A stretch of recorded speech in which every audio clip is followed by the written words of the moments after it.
The American Space Agency, NASA, has chosen the astronaut crew that will carry out a planned test mission around the Moon next year. The trip is part of NASA's Artemis program, which aims to land the next Americans on the Moon. 4 astronauts will take part in the flight, which NASA is officially calling Artemis II. Artemis II, planned for late 2024, will send the astronauts on NASA's Orion spacecraft on a 10-day trip around the Moon. The aim of the mission is to test all Orion's systems with human astronauts in place. Last December, Orion completed another test flight with no astronauts on board.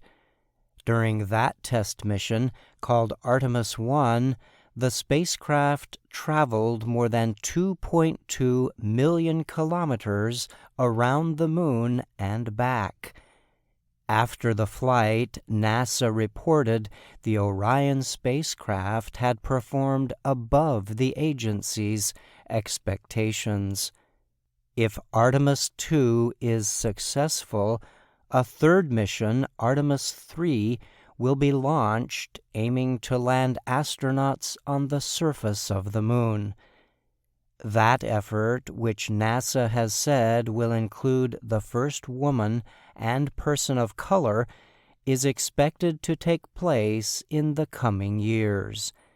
It would be the first moon landing by astronauts since NASA's Apollo 17 mission in 1972.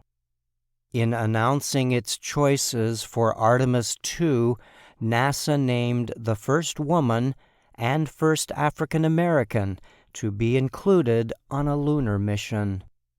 One of the astronauts is Christina Koch, who will serve as Mission Specialist 1.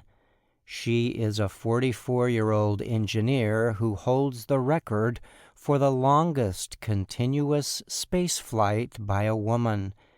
She also took part in NASA's first 3 all-female spacewalks.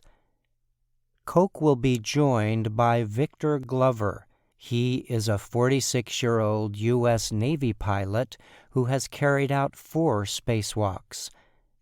Glover, who will serve as the mission's pilot, will be the first black astronaut ever chosen for a moon mission.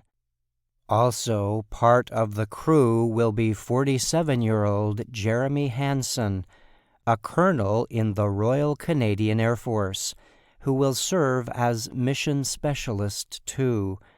Former U.S. Navy fighter pilot Reed Wiseman, also 47, will serve on Artemis II as the mission commander. The Artemis II crew represents thousands of people working tirelessly to bring us to the stars. NASA Administrator Bill Nelson said in announcing the choices. "This is humanity's crew," he added. Koch said to cheers from the crowd, "Am I excited? Absolutely. But my real question is, are you excited?" she added. The Canadian Space Agency got a seat on the flight because of its work with NASA on developing robotic arms and space station equipment. Hansen said he is thankful Canada is going to be part of the mission. "We are going to the Moon together. Let's go," he said. Artemis II is expected to reach a point more than 370,000 kilometers away from Earth. The traditional low Earth orbit of the International Space Station is about 400 kilometers above Earth's surface. I'm Brian Lynn.